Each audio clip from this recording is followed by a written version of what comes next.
Assalamualaikum warahmatullahi wabarakatuh. Perkenalkan, nama saya Yusuf Maulana dari Prodi Teknik Kimia. Baik, akan menjelaskan tentang definisi-definisi materi yang akan dipelajari pada satu semester ke depan di mata kuliah kimia fisik. Baik, pertama ada namanya gas dan teori kinetik gas. Gas adalah sejenis materi yang tidak memiliki struktur, bentuk, atau volume yang pasti dan independen, namun cenderung mengembang tanpa batas. Contohnya gas argon. Teori kinetik gas adalah teori yang berupaya menjelaskan sifat-sifat makroskopik gas seperti tekanan, suhu, atau volume dengan memperhatikan komposisi molekular mereka dengan gerakannya.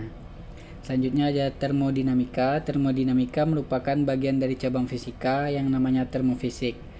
Adalah ilmu yang mempelajari hubungan antara energi dan kerja dari suatu sistem. Termodinamika juga dapat diartikan sebagai ilmu yang menjelaskan kaitan antara besaran fisis tertentu yang menggambarkan sikap zat di bawah pengaruh kalor. Selanjutnya, sifat koligatif larutan adalah sifat larutan yang tidak bergantung pada jenis zat terlarut, tetapi hanya bergantung pada konsentrasi partikel zat pelarutnya. Semakin banyak zat yang terlarut, semakin besar juga sifat koligatifnya. Sifat koligatif larutan diklasifikasikan menjadi 4 kategori, yaitu di penurunan tekanan uap, kenaikan titik didih, penurunan titik beku, tekanan osmotik. Selanjutnya kesetimbangan fasa gas, cair, padat. Keseimbangan fasa gas, cair, dan padat adalah kondisi di mana tiga fase tersebut berada pada kesetimbangan termodinamika pada suhu dan tekanan tertentu. Pada titik triple, ketiga fasa tersebut berada dalam kesetimbangan, di mana garis kesetimbangan antara zat padat cair, zat cair gas, dan padat gas bertemu pada satu titik. Sistem dua komponen dapat berupa campuran dari fasa cair gas, cair-cair, fasa padat cair, atau padat-padat, dan setiap campuran yang memiliki karakteristik yang khas. Selanjutnya adanya namanya elektrokimia. Elektrokimia adalah cabang ilmu kimia kimia fisik yang mempelajari aspek kelistrikan dari reaksi kimia. Ini mencakup dua komponen utama, yaitu galvani dan sel elektrolisis.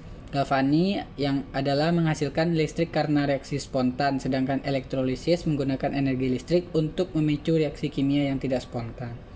Selanjutnya potensi listrik. Potensi listrik ia sendiri adalah ukuran energi listrik yang dimiliki oleh suatu sistem. Dalam elektrokimia, potensial listrik sering diukur sebagai potensial elektrokimia yang merupakan ukuran termodinamika dari energi Gibbs molar parsial suatu zat pada potensi listrik tertentu, di mana zat tersebut berada pada suatu fase tertentu. Selanjutnya kesetimbangan ion. Kesetimbangan ion adalah suatu konsep yang menggambarkan hubungan antara ion positif dan ion negatif dalam suatu medan listrik.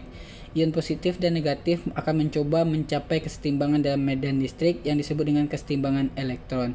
Kesetimbangan ion terjadi karena ketika jumlah ion positif dan ion negatif dalam medan listrik sama, atau ketika jumlah ion positif dan negatif dalam medan listrik bergerak dengan kecepatan yang sama.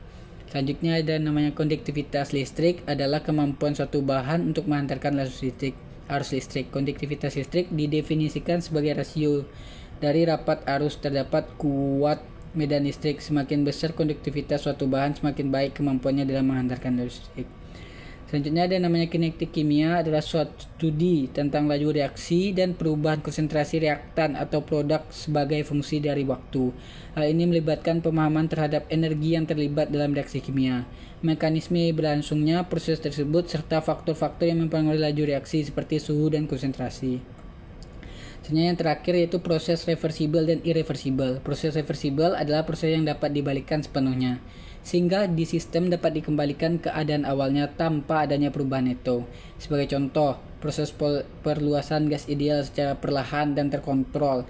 Sementara itu, proses irreversibel adalah proses yang tidak dapat dibalikkan sepenuhnya, sehingga sistem tidak dapat kembali keadaan awalnya tanpa adanya perubahan neto.